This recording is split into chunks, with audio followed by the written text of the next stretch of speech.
ये महत्वपूर्ण होते हैं। आज का दिन भी हमारे जीवन में बहुत महत्वपूर्ण है। आज का दिन उस शख्सियत को समर्पित है जो हमें पशु से मनुष्य बनाता है, जो हमें अज्ञानी से ज्ञानी बनाता है, हमारे जीवन के लक्ष्य को और जिसके लिए हम जन्म लिया हमने, हमें मनुष्य बनाने वाला अज्ञान तिमिरन्धस्य ज्ञानांजनं शलाकया चक्षु उन्मीलितं येन तस्मै श्री गुरुवे नमः। अज्ञान के अंधकार से ग्रसित हमारी आँखों को ज्ञान के अंजन लगा करके और हमारी आँखों को जो खोलता है उसे हम गुरु कहते हैं, शिक्षक कहते हैं। आज 5 नवंबर है, सर्वपल्ली राधाकृष्णन का आज 5 सितंबर है, सर्वपल्ली राधाकृष्ण का आज जन्मदिन हम मनाते हैं।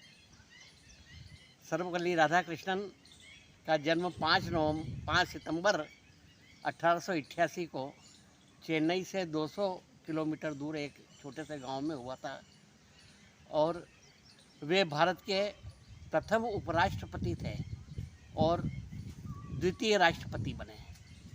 डॉक्टर राजेंद्र प्रसाद के समय में वे उपराष्ट्रपति रहे, उसके बाद में वे राष्ट्रपति बने। 10 साल तक उन्होंने उपराष्ट्रपति और राष्ट्रपति के रूप से हमारे देश को सेवाएं दी और उनका जीवन का कार्यकाल अधिकतर शिक्षक के रूप में बीता। इसलिए उनका जन्मदिन हम एक राष्ट्रपति के रूप में नहीं, एक शिक्षक के रूप में मनाते हैं। उनसे जब पूछा गया तो उन्होंने कहा कि मेरा जन्मदिन शिक्षक के रूप में मनाया जाए, क्योंकि शिक्षक जो है वो राष्ट्रपति से भी बड़ा होता है, क्योंकि शिक्षक एक राष्ट्रपति का निर्माण कर सकता है, पर एक राष्ट्रपति में से क्षमता नहीं है वो किसी शिक्षक का निर्माण कर सके। हम इंजीनियरों को, वैज्ञानिकों को, डॉक्टर को, वकील को, सबको बहुत सम्मान की दृष्टि से देखते हैं, परंतु हम क्यों भूल जाते हैं कि उनको बनाने वाला कितना सम्मान के योग्य होगा, कितना महान होगा जो इनका निर्माण करता है। सर्वपल्ली राधाकृष्णन दक्षिण में हुए थे और दक्षिण भारत में उनके कारण ही शिक्षा का इतना सारा प्रसार हुआ कि आज मिशन मून चंद्रयान 3 चंद्रमा की कक्षा में चला गया। वो चंद्रमा की कक्षा में इसलिए गया कि कोई शिक्षक अपनी कक्षा में कितनी बार गया होगा, जब जाकर के ये चंद्रयान चंद्रमा की कक्षा में जा पाया। 90% जो वैज्ञानिक इस मिशन में लगे हुए थे वे सब दक्षिण भारत से थे।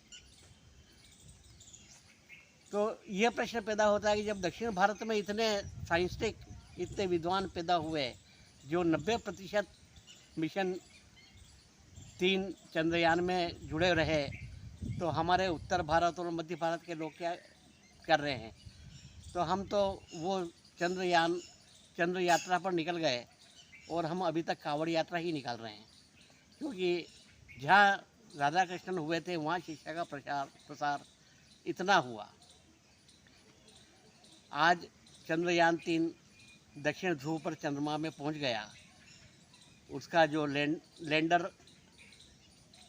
विक्रम और रोवर प्रज्ञान, हम तो यहाँ पृथ्वी पर बैठे हुए हैं और वो चंद्रमा पे काम कर रहे हैं। ये सब शिक्षा की देन है और विज्ञान इतना तरक्की पे इसलिए पहुंचा कि शिक्षा का प्रसार हुआ और उसके पीछे हम सर्वपल्ली राधाकृष्णन की योगदान को हम नहीं भूलें।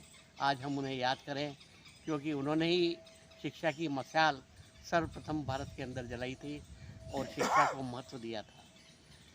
देते विद्या का दान, अंधेरा हरते जो अज्ञान का, करता है राष्ट्र नमन उनको, यह दिन उनके सम्मान का। वाणी में जिनके वंदन, चिंतन में जिनके चंदन है, उनके पूज्य चरण कमलों में भाव भरा अभिनंदन है। आज 5 सितंबर को हम बड़ी श्रद्धा के साथ भारत के प्रथम उपराष्ट्रपति और द्वितीय राष्ट्रपति सर्वपल्ली डॉक्टर राधाकृष्णन को स्मरण करते हैं। 17 दिसंबर 1975 को उनका स्वर्गवास हो गया था और भारत सरकार ने सर्वोच्च सम्मान 1954 में उन्हें भारत रत्न प्रदान किया था। ऐसे सर्वपल्ली राधाकृष्णन के चरणों में हम विनम्रतापूर्वक प्रणाम करते हैं।